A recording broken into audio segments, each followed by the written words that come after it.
Stop filling raised beds wrong. This fall shortcut builds perfect soil without compost. If your raised beds keep drying out fast, sink unevenly, or produce weak stunted plants no matter how much compost you add, you're not alone. Most gardeners unknowingly fill their beds the wrong way, creating layers that suffocate roots, drain nutrients, and kill microbial life before plants even start growing. But this fall you can fix that without hauling a single bucket of compost. There's a smarter, faster, and more natural way to build rich black living soil from the ground up, and it starts with what most people throw away. Every raised bed looks beautiful when first built, neat wood frames, dark soil, and fresh seedlings, but what's happening beneath the surface tells a very different story. Many gardeners fill the bottom with logs, sticks, rocks, or even sand to save soil or improve drainage. Then they top it off with bagged compost or potting mix and expect miracles. The problem? Those lower layers break down unevenly, drain away moisture, and leave air gaps that suffocate roots.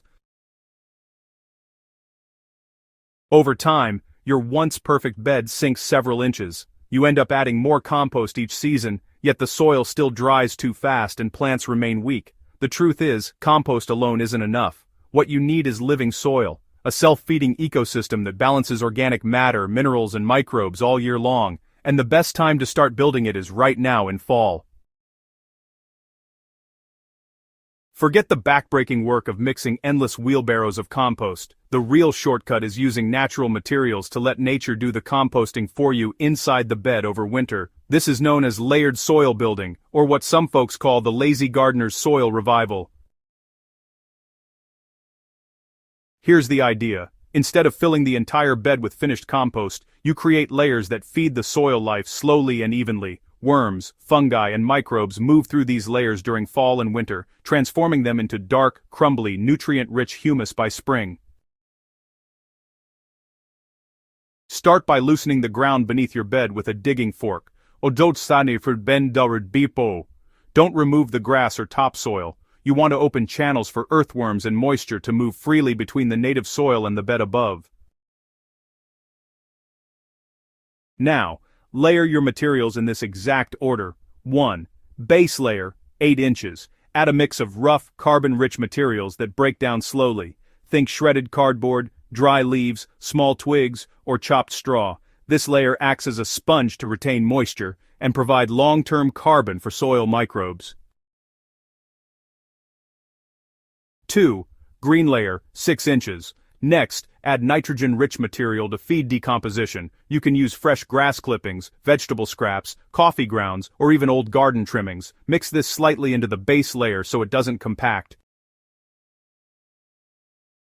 3. Soil layer, 6 inches. Add a layer of plain garden soil or topsoil. This introduces soil organisms and minerals to kickstart the microbial process.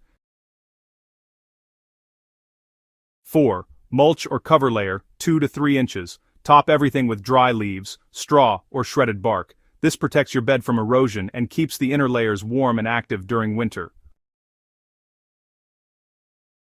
Once the bed is filled, water it deeply. Use about 4 gallons of water per 10 square feet of bed to activate the microbial breakdown. You don't want it soggy, just evenly moist. Here's where the shortcut becomes powerful. Instead of using store-bought compost, you can make a simple microbe activator solution to jumpstart decomposition and nutrient cycling right inside the bed.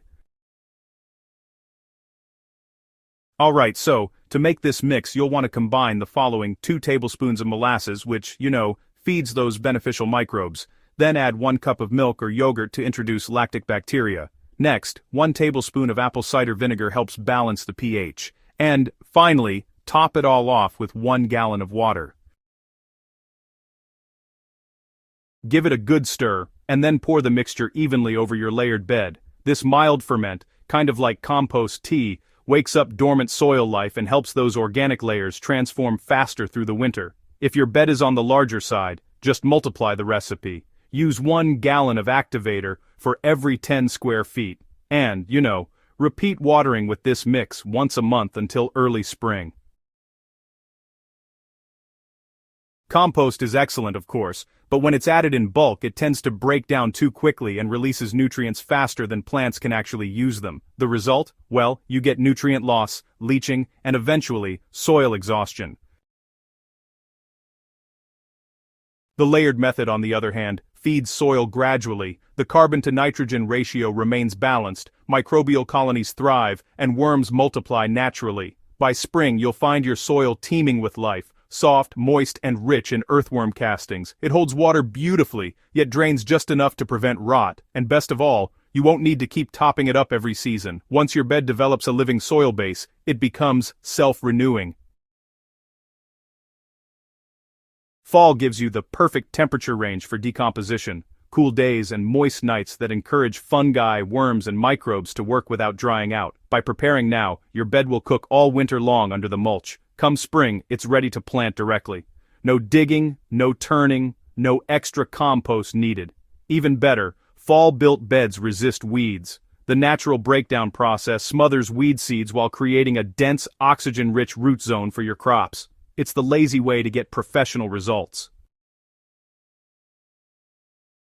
Once your soil is alive, you can maintain it effortlessly. Every fall after harvest, simply top up with a thin layer of chopped leaves or shredded straw. That's it. Avoid tilling or disturbing the lower layers. Let nature keep doing the work. You can also water once every few months with the microbe activator solution to keep biology thriving year-round.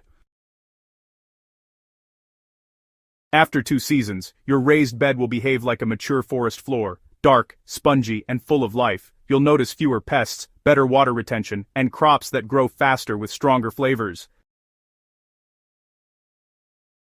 Don't use large logs or untreated wood scraps in the base layer. They decompose too slowly and steal nitrogen from your plants. Avoid heavy clay soil, which compacts easily and suffocates roots. And never layer plastic, cardboard with ink, or synthetic fabric at the bottom. This blocks drainage and stops the soil ecosystem from connecting with the earth beneath. If your bed is already built and filled with tired soil, don't worry. Just remove the top few inches, add new layered material beneath, and water it with the activator solution. Nature will handle the rest.